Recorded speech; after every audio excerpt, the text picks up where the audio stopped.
There's no such thing as vegetables. There is such thing as fruits, and there is such thing as plants. Hi, and this is the Diary of an Oreo, episode 2. And it has been exactly a month since the last time you have heard my voice or heard anything about what's going on in my life, unless you follow me on Instagram at Art of Senpai or 24 Frames of Senpai, which I don't normally post on too much, but I'm definitely going to get back into it. So, as I just said, it's been a month since the last time you guys have heard my voice. I'm no longer in a dark place with how I feel about myself and how I feel about whether or not I am worthy of any type of romantic involvement in my life. I have gotten a better perspective on who I am as a person and what I appear to be to other people. So with that being said, I am not ugly. I thought I was. Lord have mercy, I thought I was not cute in the slightest. And it's definitely from other people's perspective that I feel a little bit better about myself as I am now approaching people. One, I already was the type of person to just give people compliments and not expect to hear anything else about it. Not really give them any more time of the day because I don't want any more of their time of the day, just to let them know oh, I like your hair. And then, especially when I'm in a relationship, because I don't want to drag it on too much. But now that I'm single, I actually do have conversations with these people more often than not. And it's just been really interesting to see the how do I put this? The things that go on after those conversations now that I'm single. But at the same time, I'm also being pretty honest with the people that I have interacted with after saying such things like that. I know that I deserve to be in a loving relationship, and because of who I am as a person and because of who we all are as human beings, we all deserve that. But at the moment right now, I purely just want to work on myself. And I used to not be able to set that boundary. And I don't know why I was unable to do so. I think it all really just comes down to a mindset shift on what I think should be allowed, when it's everything is technically allowed. It's up to the other person to react. And it's up to whatever is in the constraints of the law, obviously. But when it comes to people, it really just, you're always taking shots in the dark. There's no perfect words to say. As much as my ADHD brain loves to think that I should really be curating the words that come out of my mouth. Even on this podcast, I'm doing my best to just really give you the raw me 100%. So speaking of 100%, school has been slipping. This philosophy class that I have from 7 to 8:15, I love it. Honestly, it's one of my favorite classes to go to. But the problem is that it's so late in the day and my drive is about 95 miles one way. So there are times when I know that I won't be able to make it physically because I'm either too tired or there's something else I have to do for my business and for friends. I'm not going to lie. And I feel so bad because I might fail the class because a lot of it's due to participation. And obviously I haven't been able to participate. And the questions he gives out are only the questions. And I only have one person's phone number from the class. So I'm not even sure how well that's going to work out for me. But hopefully this Wednesday, I'll actually go to the class. I haven't been to the class in 4 weeks. And that's on me. That is purely on me. There's no excuses I could make, possibly, except for the fact that it's just so late in the night and I'm going to be so freaking tired driving back. And I've already low-key fell asleep on the road once.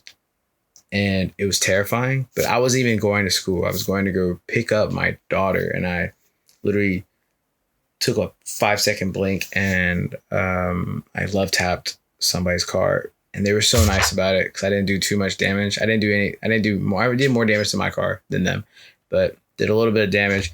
And I was telling the dude, hey, I'm going to go see my kid. I'm so sorry, bro. Whatever you, whatever. I can send you like some money, so we don't have to like get insurances involved, because I already have like a pretty shitty driving record from just like shit happening to my car all the time, and then bull crap saying that it's my fault. But I'm like, dude, these people were terrible drivers out here. But this one would have been my fault, and then my insurance would have skyrocketed. So I didn't want that as much as possible. Dude was super cool about it, and when he was super cool about it, I gave him my information still, because I was like, if you need any video work, please just hit me up.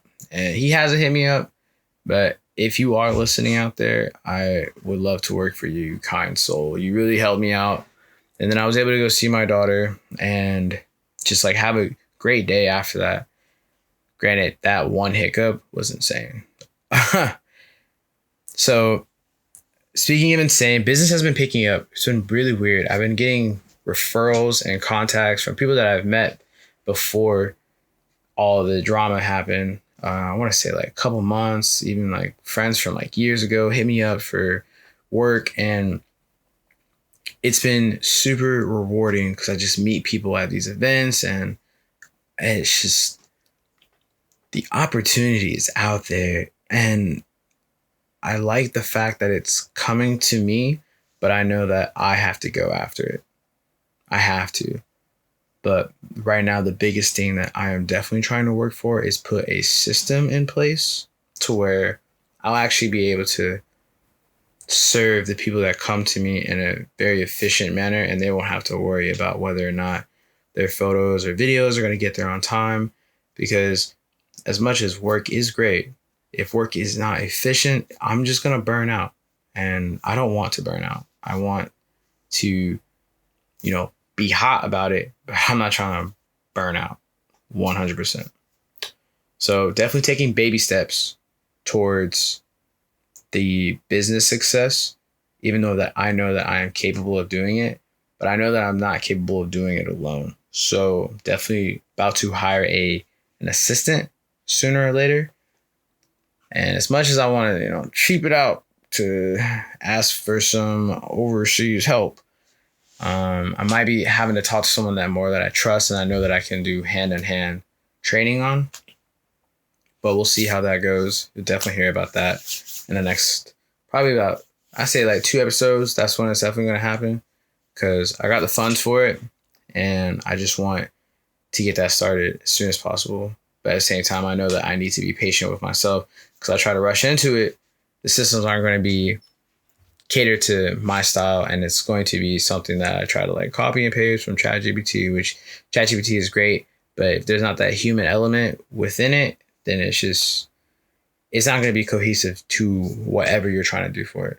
It's always you feeding the machine, not the machine feeding you. Unless you're trying to learn something, that's cool if you're trying to learn it. But if you're trying to exit it into the world, you definitely need to have some type of human element in it, to where it's actually, 1, doable, and 2, just from you, to where the AI augments your creativity and doesn't inhibit by consistently making things for you.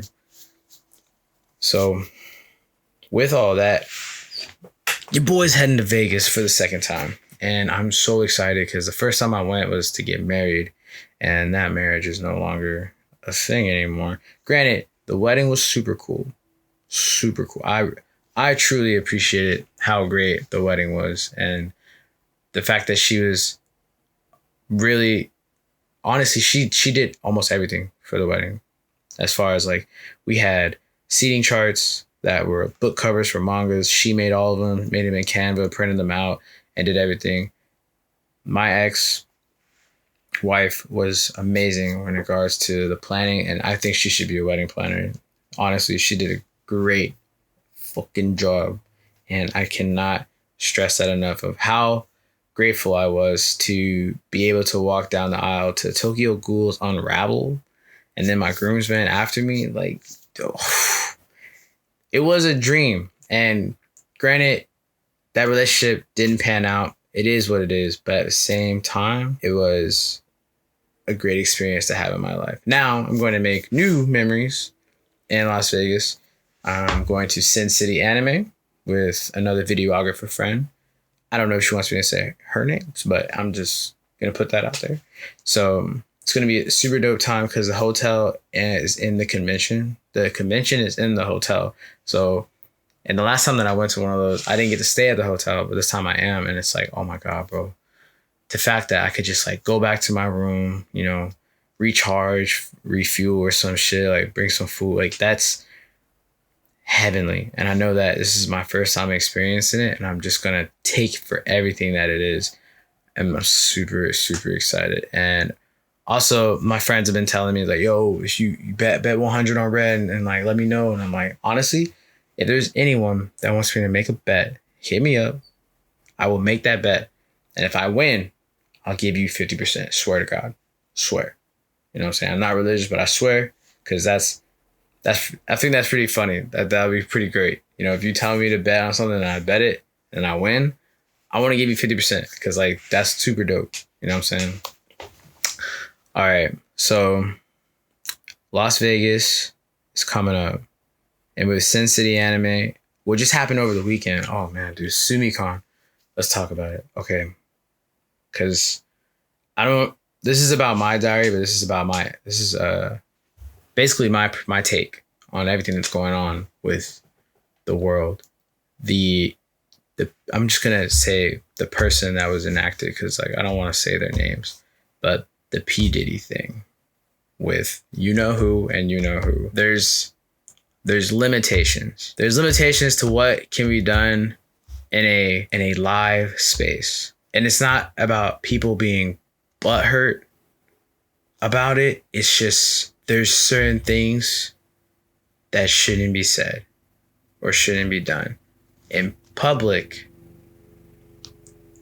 that isn't through like a camera or like where other people can see. And then depending on the platform you have and everything. And it's like, I'm going to sound super hypocritical, but if you don't know who Long Beach Griffey is, he's like an uncancelable YouTube entity that does satire content. And it's purely satire.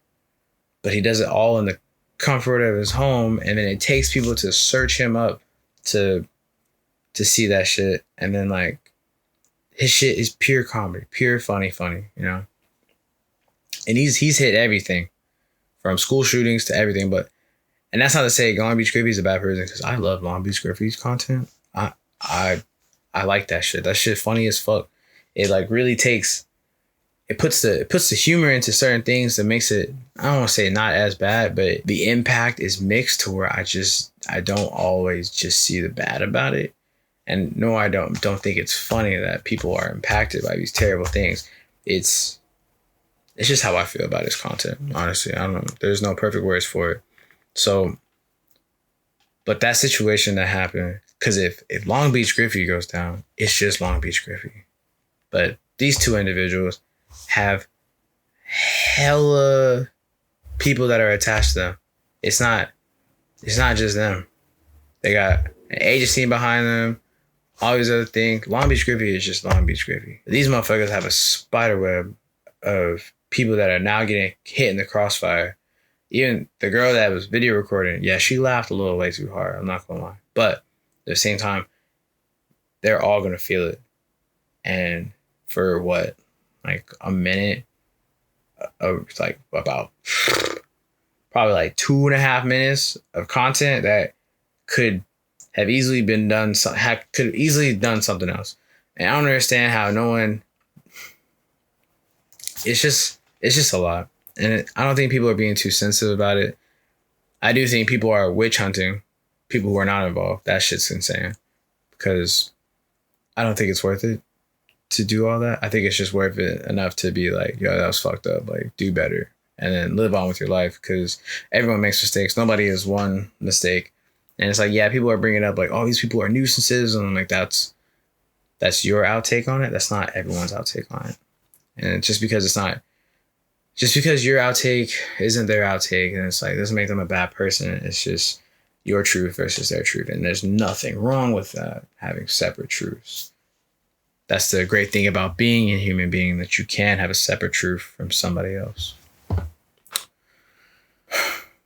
And to dial it back where it's like not as serious, my friend, official S tier, they make amazing like fighting game apparel. So they really focus on like Street Fighter.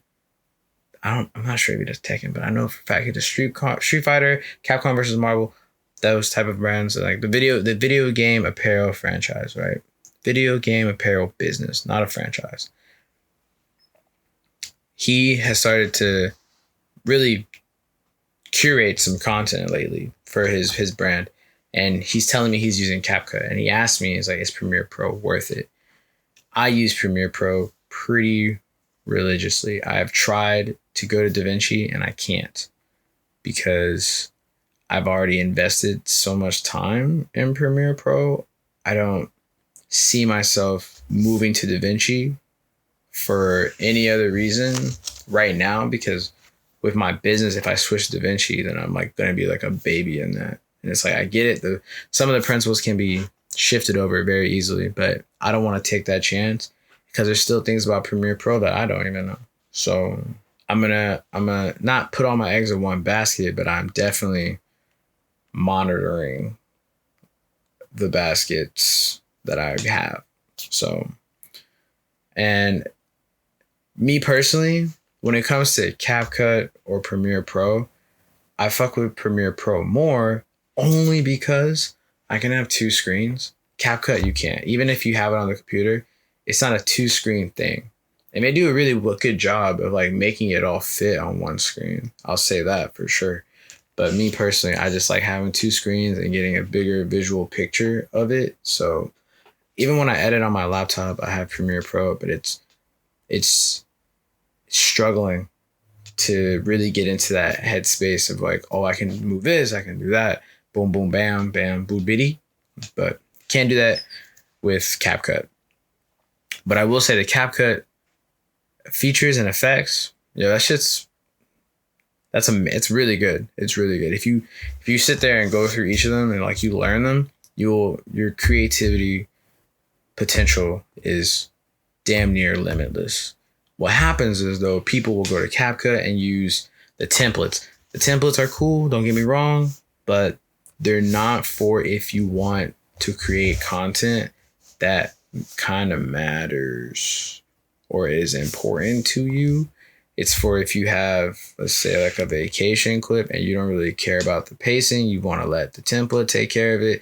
That's what templates are for. They're for, because there's not much you can really add on to top of it. It's just like the template and boom. It's not like Canva where there's a template and then you edit it to how you want it to, everything. With CapCut, it's pretty stick and dry.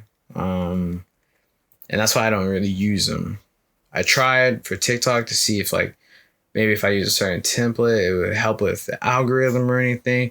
It may have helped with the algorithm, but for me personally, it didn't really give me any type of experience that was super beneficial to the long run of using CapCut.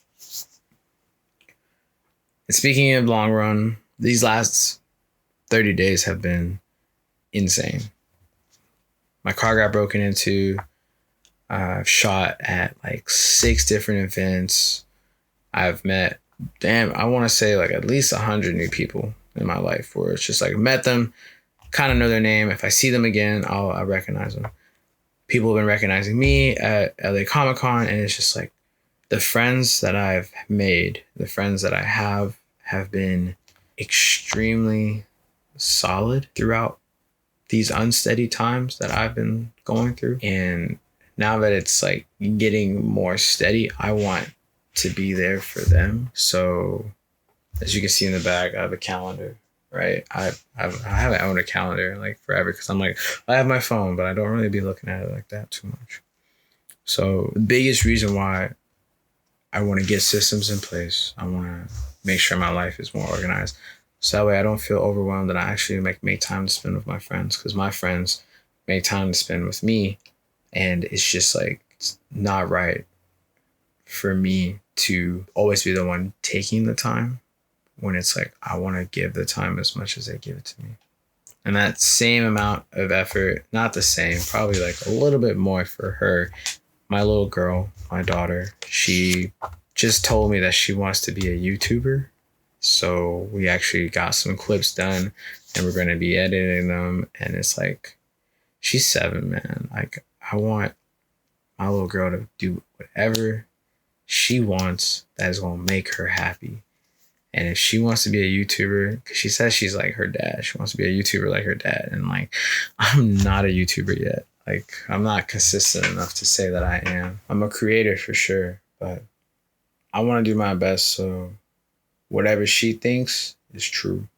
Whatever she wants, she can get. And if there's anything that I can do to make that possible, I want to be able to do that. Because if you ever see me talk to my daughter, until she gets like crazy and like just, act like a kid to where I have to be pretty stern with her, I treat her like she's my best friend because she is. She came from me. She looks just like me. We like the same things. She makes me feel good when I feel sad. I love her. She loves me. So it would be crazy for me to not want to do everything I can for her. Thank you guys so much for listening today. And if you ever feel like you ever want to talk about something, the message me link is going to be in the show notes. And that's where you can send me an anonymous message and I'll talk about it in the next podcast, maybe. If you don't want me to, just put that in your message. And that's all I got for you guys. Bad biscuits and have a good one.